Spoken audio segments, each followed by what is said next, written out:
Welcome to Grant's Rock Warehouse, and tonight is yet another episode in our One and Done series. Tonight we are looking at the band Life, Sex, and Death. The album, The Silent Majority. I've got Joe B. and John the Music Nut here, so let's get started. Talking bands no one talks about. Grant's Rock Warehouse. Welcome to Grant's Rock Warehouse, and tonight, welcome to yet another episode in our One and Done series. Tonight's victim, the band Life, Sex, and Death. The album, The Silent Majority from 1992. Came out on Reprise back in the day, and everybody here is probably going to go, what album is this about? Well, this is the One and Done series, ladies and gentlemen. We're talking records that really no one knows about that you probably should maybe go out and find. I've got Joe B here, and I've got John the Music Nut. And we're going to talk a little life, sex, and death. Gentlemen, how are you? Nice to see you. And I do want to say before we get started, this was a topic that Joe B came up with, and he mentioned it, and we thought, hey, we're game. Because the thing about, and John, you can back me up, a lot of these bands that we talk about on the One and Done series, none of us have really heard about. But then we thought, well, you know, we'd love to hear things about bands and stuff we've never heard about. So this is a great exercise. Joe B's here tonight, and I'm going to let him just talk a little bit about the band and get us started. And then we'll give our ratings. We're going to do this a bit like a Contrarian Dark Horse episode, even though this isn't a Dark Horse album. But we'll do our ratings out of 10. And we will compile it at the end. And we will determine whether this is a record that you probably should check out. So, all right, Joe B, welcome. Nice to see you. Give us some info. It's my pleasure to do this because this hits home like you wouldn't believe. I grew up a block away from Brian, the drummer, Brian Horak. I don't know where he is now. I've been trying to track him down. One of the things that led to the demise of this band, amongst a lot of things we'll talk about, is that I think he left the band and moved to Phoenix for his girlfriend. But here's the deal. My best friend from 6th grade worked with him in a cafeteria in Berwyn, Illinois at McNeil Hospital, which is now part of Loyola Hospital. If you're not familiar with Berwyn, it's borders Cicero, which is famous for El Capone. We'll talk about a couple bordering suburbs here, but this is Chicago rock. The drummer was Brian, and my friend worked with him, and he gave me my friend gave me all the background on this. We saw them there was a bar club called the Thirsty Whale that a lot of bands went through in River Grove. That's near Gene and Jude's Hot Dogs, not too far from O'Hare Airport. So we saw them there. But the thing is, this band, it was fronted by a guy named Stanley, but his real name is Chris Stan. So I know this for a fact. And he came from a well-to-do family in Oak Park, Illinois, which literally borders Chicago. I believe Frank Lloyd Wright is famous from coming there, and I believe Ernest Hemingway was born there as well. Anyway, that aside, his name is Chris Stan. And I know Brian they did the whole hairband thing in the mid to late 80s. So he had it was all glam.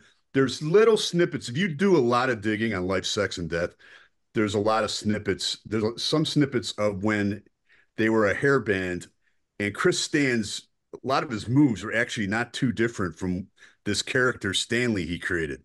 Stanley was a homeless lead singer, and he went the full route. Like when we saw him, he smelled terrible, right? So he went full in on this character. Subsequently, people have tracked him down recently, and I think he's doing really well. I think he has a recording studio. But he still plays the Stanley character, but he looks much more cleaned up. But yeah, it was crazy. And they had Alex Kane on guitar, and he was originally with Enough's Enough, with another Chicago band. And so they started this hair metal band. I had the re-release LP, which came out in the early mid-2000s. You know, obviously this was the CD era. I have all my CDs back in Chicago. But this band, they got signed for big money from there you go. Yeah, they got signed for big money for Warner Reprise.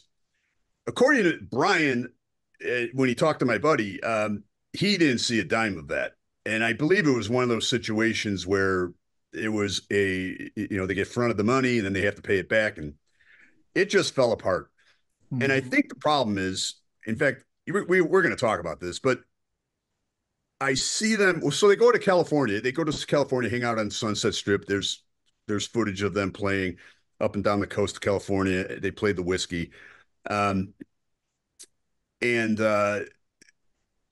they also did some tour dates. I don't know who they opened for exactly. I was going to see them on a tour with Damn Yankees and Bad Company, and they dropped out. That's when they broke up. So we didn't get to see them there. But two interesting popular music things that Marilyn Manson said he saw them, and that's where he got the idea to do his whole shock rock gig, and that was like one of his favorite bands. So Wow. that's been said out there. Also, there's footage. Stanley had a friendship with Ice-T when Body Count first came out. So somehow they struck up a friendship as well. And there's footage of him coming on stage with Body Count at, I think, at the Whiskey. But the problem with this, there's a band called Love Hate that I really enjoy.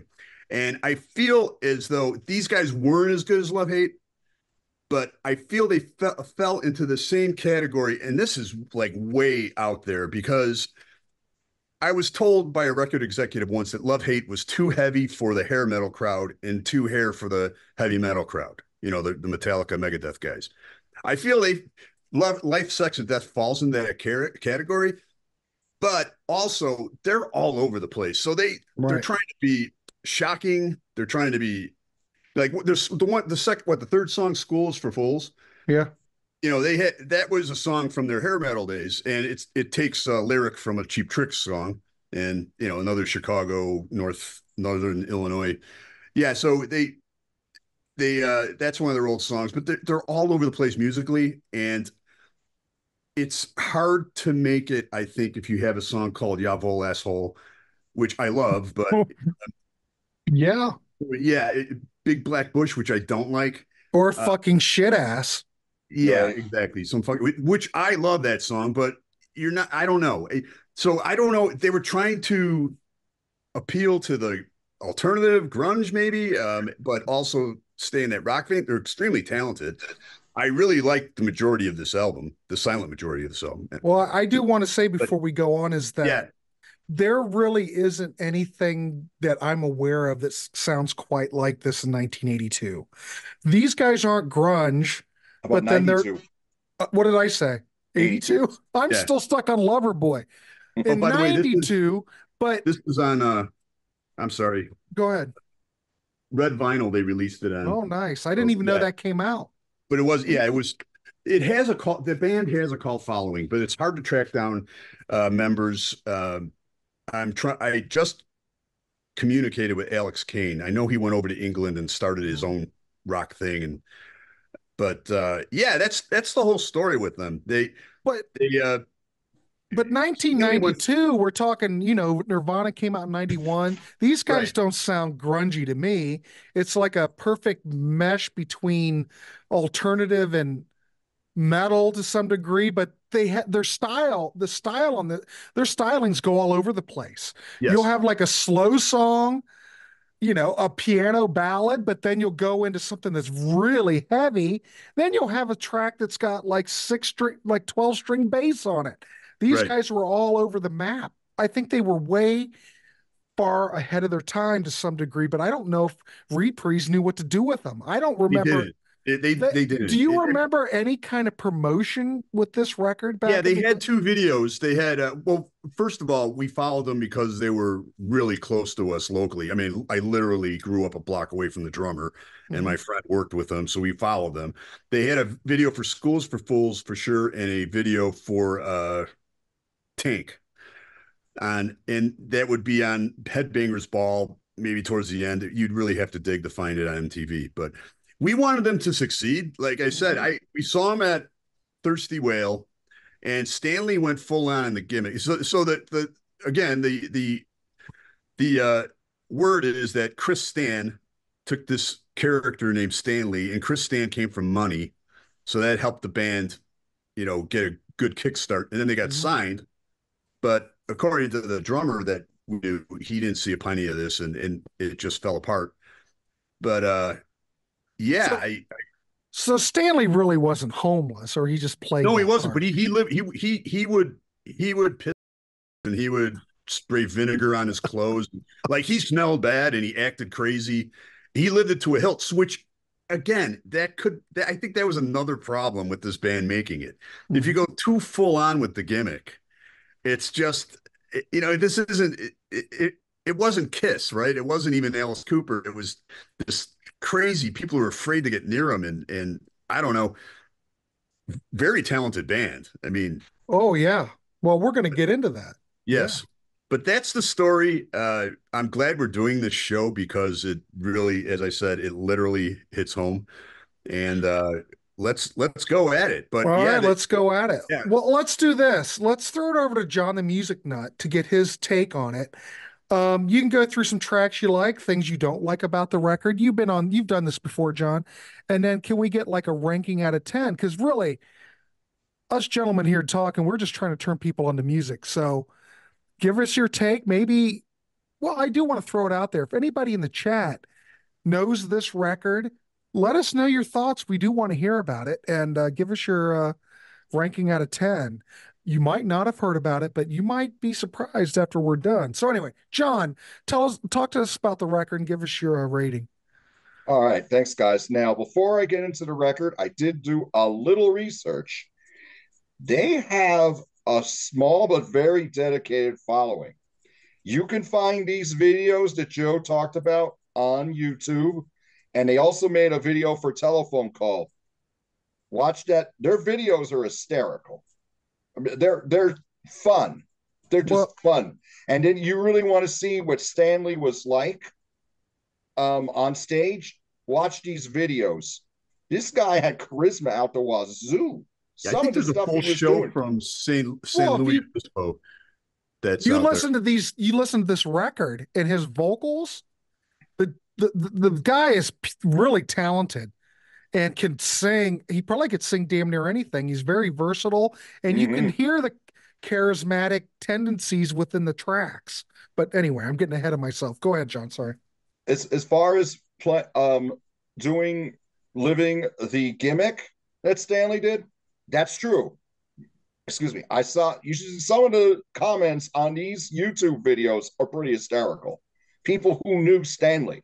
Mm-hmm. There's one guy on there made a comment saying during a gig that they played in Michigan that they were playing a club and there were a couple people playing pool in the back. So he went and in mid-song jumped on the pool table while they were playing, grabbed the balls and started throw them at the audience. Another comment on a video I read said that they would often have to get him out of the dumpster before he could play the gig. Yeah, that's true. That is one of the other comments you're saying is that. Yeah, but I keep wondering how much is that shtick, or is that just the way he was? No, it was shtick. It was shtick. Okay. Yeah, I mean, yeah. If you look at him as Chris Stan and beforehand, yeah, but he went way in where it did blur the line of fantasy and reality. Okay. Yeah. One of the videos, I'm gonna say it's the one for Telephone Call. I may be wrong. Was actually played on Beavis and Butthead, and that had a lot of people going over to YouTube to watch it too. So, without further ado, the album itself. Okay, Joe's right here, and Grant's right as far as the eclectic mix of the album. They're kind of all over the place. Mm-hmm. And I think it's a 1 hour album, which was becoming the norm in 1992. Yeah. I think if you cut this down to about 45 minutes and put the best songs on here, this would be killer. Agree, 100%. Yeah, you're 100% correct. It would be like an easy 9. Yeah. You know, but it's just that some of the songs go on a little too long. Some of them are fantastic. Some of these just kick you right in the ass. One thing I want to ask, was this recorded live at Kane's Ballroom and then they took the sound out later, or was that only for a few songs? I know Blue Velvet Moon, I believe was, but I don't know about the rest of it because it begins with this live ukulele, or he plays on guitar and he sings blues, which when you get to me, I think that is just a killer. I listen to that all the time. But I don't know for sure if the whole thing was recorded. It sounds very live to me, but I don't. How do you really know?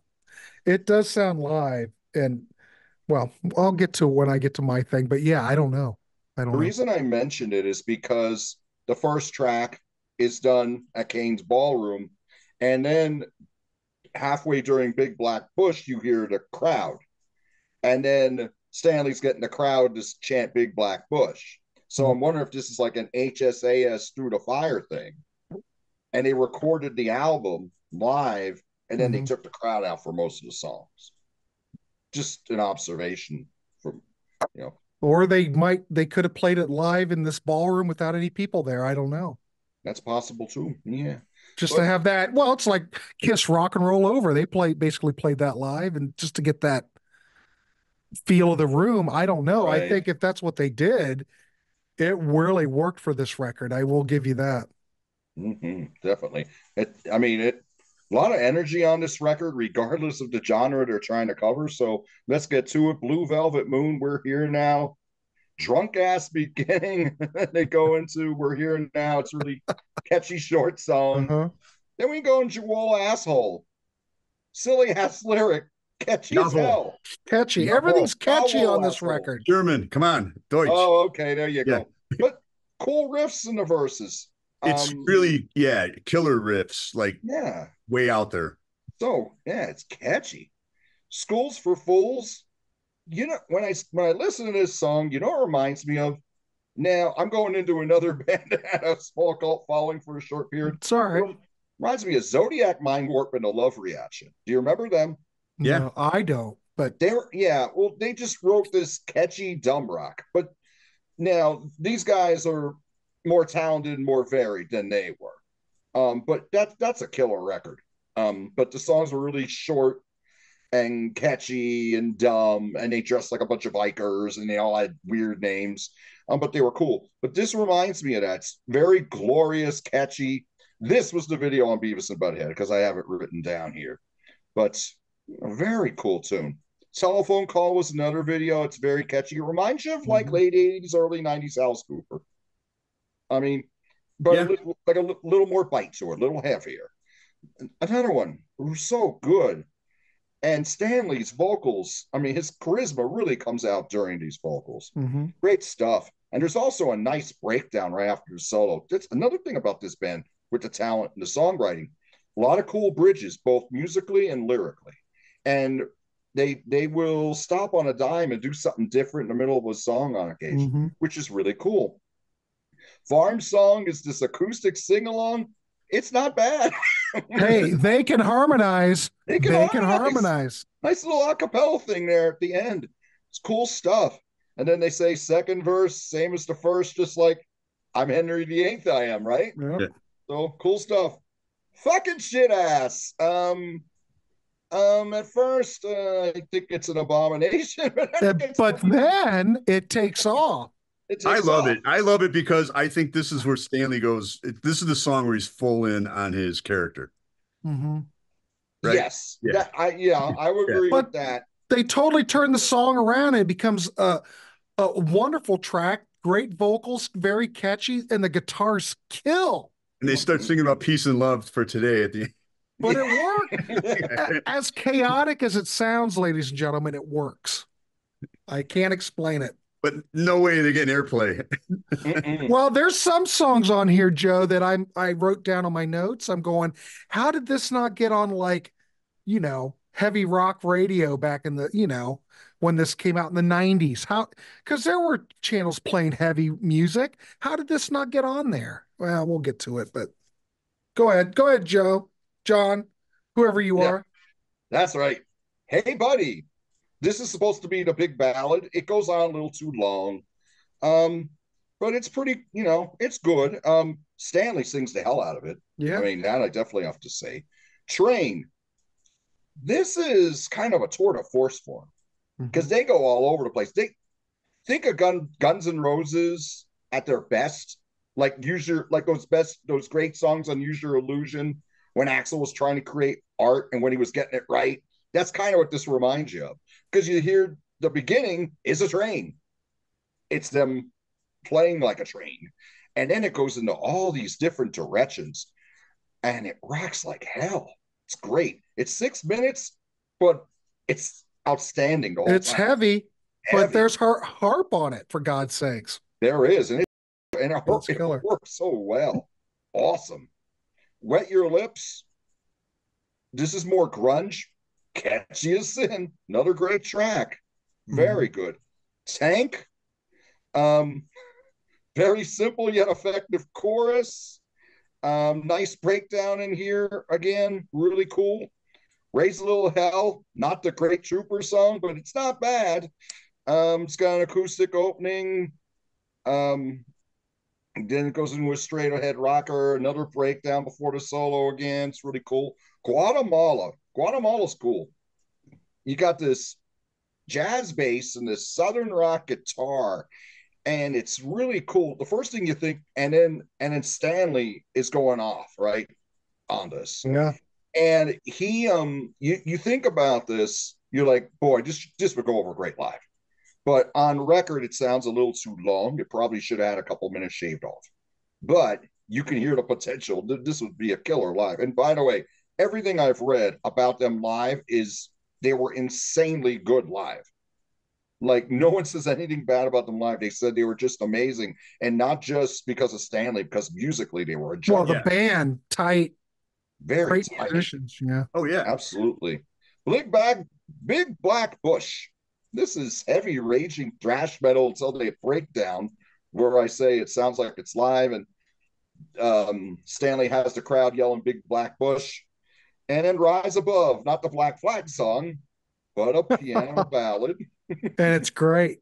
And it's really cool. It's very good. Again, you hear Stanley's range. Yeah. Very good. Very talented. Yes, he is. And in hindsight, how did I miss this? That's what I'm asking myself, because there was no promotion. Who would ever know this came out?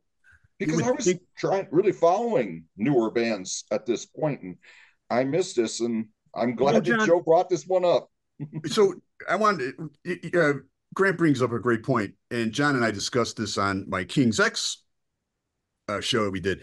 For some reason, I think radio could have gone and taken the Seattle scene and gone in with bands like this, Love Hate, King's X for sure. I mean, King's X, the bass player from Pearl Jam pretty much says he was influenced by King's X. But anyway, instead they went this other direction with this alternative. Some of it was good, a lot of it was crap. But that was the shame of it, that radio didn't take the direction of the heaviness of the Seattle scene and just go all in on that. I say it all the time about Skid Row, Subhuman Race as well. But I want to ask John too. So it seems like you like every song in this. What would you cut out of here? I don't like the beginning of fucking shit ass. I cut a few minutes off of Hey Buddy. Guatemala, I cut a few minutes off that. I think it's more Raise a Little Hell. I mean, it's pretty good. I mean, that's... Yeah, because I find myself skipping over a few songs when I listen to it. But the opening's not that hot. It's okay. I don't know. I dig the whole damn thing, which is odd. But that would be it. It wouldn't be much. Yeah. What would you rate this, John? It's funny. I'm saying if you take this down to 45 minutes, it'd be a 9. Well, what is it it stands? I'm thinking 8, but it's almost like 8 would be too low. God, you rated it higher than I did. 8.5. I'm going 8.5. Holy crap. I'll go 8.5. It didn't sound like an 8.5 when you described it, though. But I'm not judging you. Well, kind of maybe I am. I don't mean to. I mean, because there was a lot of stuff I was saying I really liked, and then there was stuff I'm saying, oh, this sucks. Well, or this part of it sucks, or this is just too long. But I don't know. Like giving it 8, I think would be. I think let's go 8.5 then. I don't care what you rate it. I have to go 8.5. Super. Yeah. Excellent. Well, Joe, let's throw it over to you. What's your whole thoughts on Oh, this I've record? listened to this album probably more than you guys can. I mean, I I'm listen sure to you easy. have. but I do skip over songs. But I Okay. think that Blue Velvet Moon and We're Here Now going into Yavol Asshole is incredible. I can listen to that every Yeah. day, all day. That's not what they led with live, though. They played Schools for Fools live after We're Here Now and Blue Okay. Velvet. And then they play Yavol Asshole. But I like Schools for Fools a lot. I think it's very catchy. And again, I mean, come on, they're from the Chicago area. It's a total ripoff of a Cheap Trick lyric. Telephone Call is a good song, but then they go, this is where the band loses me when they go all over the place because all of a sudden they have this melodic part, telephone call to Jesus, and it kind of loses me there. Where I'm like, okay, what are you trying to do here? Right. Farm Song, I don't know. I don't know. I dig it. Yeah. Because these guys I are love just so talented and can handle so many styles. I But the thing absolutely is, I go just on. want to say, I know I'm jumping ahead, but I'm kind of excited. I kind of dig this record. Is that, and you guys can correct me if I'm wrong, but they can jump all these styles and different types of music and whatever they feel. But don't you all, when you listen to it, you're looking at it, you think maybe on paper, this wouldn't work. Like you've got the farm song and then it goes right into fucking shit ass. Well, you wouldn't think that would work, Right. but when you listen to it, it works. Mm-hmm. So I love fucking shit ass, Okay. because it's Stanley, it's the gimmick, But it like works. he's fucking, so fucking shit ass and stole my money. But Joe, it throws you off in the Yeah. beginning because you're going, what? But then it just comes together. Hey buddy, I skip over hey buddy. It's like, what are you trying to be here? And I've listened to this album thousands of times. Train, I like. Wet Your Lips, I actually absolutely love. Although, again, it's it's kind of like it is Stanley being creepy, right? So it kind of fits. Sometimes I'm like, okay, they're You kind of expect it. They're kind of reverting to too much Motley Crue, here, but in a way, I like it because I could see this creepy homeless dude saying this to women. So it works for me. And I think it's a good song. Tank is just a brutal song. I like it a lot. Brutal. Raise a Little Hell, it's all right. Guatemala, I like. Big Black Bush. I can't get past the title. It's like, come on. I mean, you got Yavol Asshole and fucking shit ass. Big Black Bush, I think, really just put the hatchet into their career. It could be.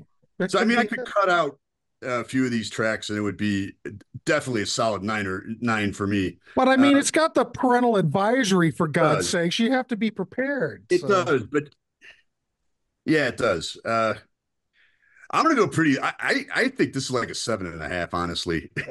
And I've listened to it quite a bit. I mean, there's songs on it that are a 10 for me, and then there's songs on it that are like a 5. 7.5. All right. Yeah. But I will go with that. I'm glad we're doing this show. Thank you. Well, this is awesome. Sure. We're always looking Thank for you. stuff. We need this because this is exactly what we're trying to look at on the One and Done series. So basically, my notes, here's what I basically wrote. I damn near wrote a synopsis. I wrote, could you get any livelier than this? Great songwriting for one. Riffs galore. If you're a guitar player and you like heavy riffs, this record is one you want to check out. I wrote, Stanley is a unique vocalist. His delivery is raw but effective. He really can sing. He seems to know what to do for the song. Is he trying to shock? I would assume so, but it tends to work and you kind of buy into it because you believe it. He's selling what he's doing. One thing you brought up the riffs. One thing I forgot to mention. Some of these riffs are crazy good. Like they're crazy good. It's insanity. Like the beginning riff to Yavol Asshole is like all over the place, but it works. Yeah. Yeah. But each track kind of brings you into it. I think this record's a perfect mix of hard rock, metal, but with avant-garde and a pop sensibility all mixed together. Because when you look at these, let's say you deconstructed these tracks, you'd have pop songs here for the most part. You could retool these because I think they probably could be hits, but we're trying to push the envelope. But really, there's a lot of pop songs on here if you could get through it. Oh, Schools for Fools actually was. Yeah, If you there you look go. back, yeah. And then they turned it into a heavy thing. But I also wrote this would have totally fit on a hard rock playlist in 92, 98 through the 90s. And I wrote, this is a fantastic gem nestled between AOR and the grunge eras. Obviously, they didn't have any promotion, but uh, it's just weird because Stanley seems so angry and full of despair, but then on the other hand, you kind of feel that there's a lot of life to Stanley and the way he communicates and the way he sings these songs. It's like a lot of conflicting uh, signals on this record. This record has a lot of different styles, but it works. Um, Farm song, they can harmonize. And then I wrote, fucking shit ass. Who knew that this song would take off and be this catchy with the way it starts out? Amazing. Hey, buddy, acoustic ditty. And I kept trying to think what he sounded like, but he always kind of reminds me of what's his name in now I'm having a brain thing. Well, he's kind of like Tom Waits, especially on Rise Above, because Stanley can carry a song, but he's almost like Tom Waits gone extreme. And I don't mean Extreme the band, but extreme Tom Waits. That's what it kind of reminds me of. And the other thing, like if I listen to Raise a Little Hell, it kind of reminds me of a demented version of Alice in Chains. Call me crazy, but that's what I'm hearing. Tank is what Joe said's a great song. It's got like it has to be a 12-string bass, very heavy, great track. And I keep thinking, how did this not hit FM metal radio or hard rock radio back in the day? How did this not hit? They overlooked these bands. King's X is the big glaring example, but they overlooked. King's X even way more commercial than these guys, I know, but for some reason they didn't want to look at bands like this or give it a shot, and they went the total opposite way with, like I said, the alternative thing. Some of it's good, a lot of it's just like a band like Bush. I mean, come on, Well, yeah, they're made for hits. Yeah. Well, some of it, not all of it, but the hits that they played on the radio, yeah, those were hits. But these guys should have got way more attention. You thought they would have filled that void in that type of in the playlist on one of those stations.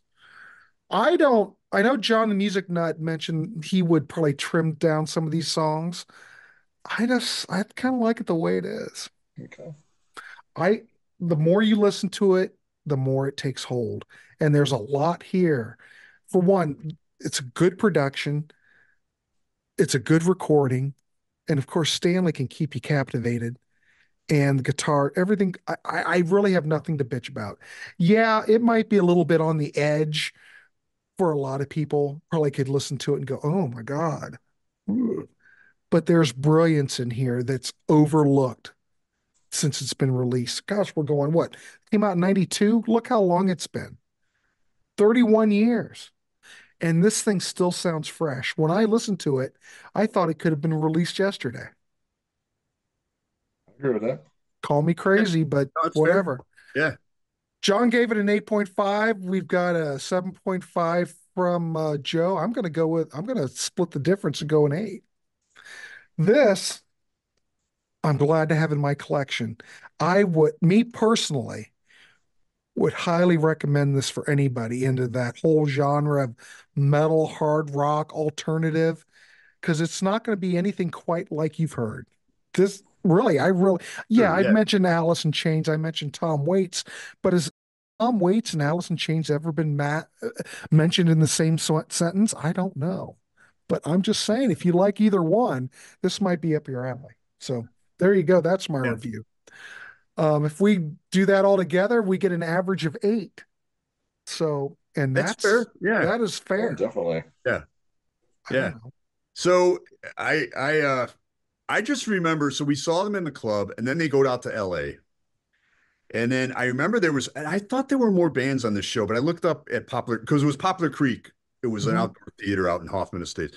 And I know it was Life, Sex, Death for sure, Bad Company, and Damn Yankees. And before they dropped out. And my friend told me they broke up. They weren't making any money. And the drummer moved out to Arizona. So I don't know who they had fill in, but they're not listed on Wiki set list. But yeah. The only other thing I remember about that show is the Damn Yankees show. Ted Nugent's guitar was twice as loud as the rest of the band. Yeah, but that would have been a weird lineup. But that's normal. Ted outblowing everybody. That's normal. Life, Sex, Death, Bad Company, and Ted Nugent is a very strange bill, right? So, well, Damn Yankees and Ted. I don't know if they. I forget who they toured with it, but they did it. Yeah, like you mentioned, there was a show in Michigan, and obviously Marilyn Manson saw him down in Florida. So I read that they opened for Suicidal Tendencies. Really? Well, that would make sense. That would make sense. Interesting. Yeah.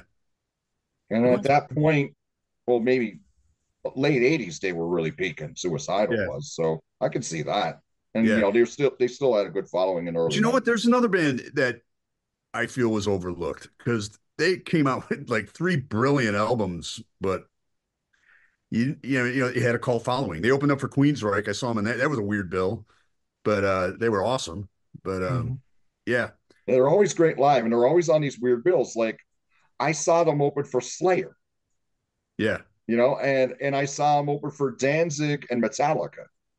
You know, it's and I think the other time I saw them, it was them, Megadeth headlined, Metal Church were on second. I forget who was on first.